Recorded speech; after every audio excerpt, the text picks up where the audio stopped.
Good morning everyone. Welcome to Wheel of Fortune 1111 by Sharada. ಇವತ್ತು ನೀವು ಯಾವುದೋ ವಿಷಯವಾಗಿ ತುಂಬಾ ಯೋಚಿಸ್ತಾ ಇದ್ದೀರಾ.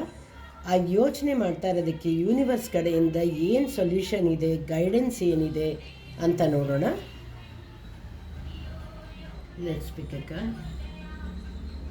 ನೀವು ಯಾವುದೋ ಹಣಕಾಸು ವಿಷಯವಾಗಿ, ಫಿನಾನ್ಸ್ ವಿಷಯವಾಗಿ ತುಂಬಾ ಯೋಚಿಸ್ತಾ ಇದ್ದೀರಾ ಅಂತ ಇಲ್ಲಿ ಕಾಣ್ತಾ ಇದೆ. ಯೂನಿವರ್ಸ್ ಕಡೆಯಿಂದ ಏನು ಮೆಸೇಜ್ ಬರ್ತಾ ಇದೆ ನೋಡೋಣ. ನೀವು ಸಕ್ಸಸ್ ಕಡೆ ನಡಿಬೇಕಾಗಿತ್ತು, ಬಟ್ ಇವಾಗ ಅದು ಯಾಕೋ ನಿಮ್ಮ ಪರವಾಗಿ ಇಲ್ಲ ಅಂತ ಇಲ್ಲಿ ತೋರಿಸ್ತಾ ಇದೆ. ದುಡ್ಡು ಕಾಸು ಸ್ಟಕ್ ಆಗಿದೆ ಅಂತ ಇಲ್ಲಿ ನಿಮಗೆ ತೋರಿಸ್ತಾ ಇದೆ. ಯಾಕೆ? ಇದಕ್ಕೆ ಏನಾದರೂ ಔಟ್ಕಮ್ ಇದೆಯಾ? Any solution? ಯಾರೋ ನಿಮಗೆ ಬ್ಯಾಕ್ ಸ್ಟ್ಯಾಪ್ ಮಾಡಿದ್ದಾರೆ ದುಡ್ಡು ಕಾಸು ವಿಷಯದಲ್ಲಿ ಅಂತ ಇಲ್ಲಿ ತೋರಿಸ್ತಾ ಇದೆ. What will be the future of this? ನೀವು ಹಾರ್ಡ್ ವರ್ಕ್ ಮಾಡಿ ಡೆಡಿಕೇಶನಿಂದ ನೀವು ಮುಂದುವರೆದ್ರೆ ನೀವು ಏನು ಕಳ್ಕೊಂಡಿದ್ದೀರಾ ಅದನ್ನು ನೀವು ಪುನಃ ಪಡೆಯೋ ಅಂಥ ಚಾನ್ಸಸ್ ಇರುತ್ತೆ. ಬಟ್ ಪೇಷನ್ಸ್ ಆಗಿ ವೆಯ್ಟ್ ಮಾಡಬೇಕಾಗಿ ಬರುತ್ತೆ.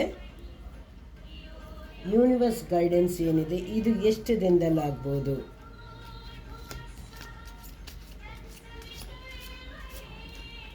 ಎಷ್ಟು ದಿನದಲ್ಲಾಗುತ್ತೆ? ನಿಮಗೆ ಅಬಂಡೆನ್ಸ್ ಖಂಡಿತ ಇದೆ, ಬಂದೇ ಬರುತ್ತೆ. What will be the time line?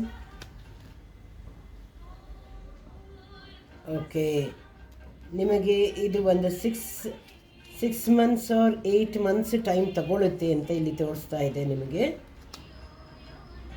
Big happy changes ಇದೆ ನಿಮ್ಮ ಲೈಫಲ್ಲಿ ಅಂತಲೂ ಖಂಡಿತ ತೋರಿಸ್ತಾ ಇದೆ.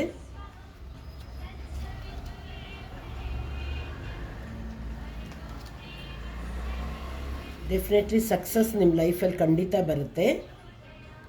Don't worry, it's a good day. And ನೀವೇನು ಯೋಚಿಸ್ತಾ ಇದ್ದೀರಾ ಅದಕ್ಕೆ ನಿಮಗೆ ಸೊಲ್ಯೂಷನ್ ಸಿಗುತ್ತೆ. And finally success will be yours. Thank you. Have a nice day.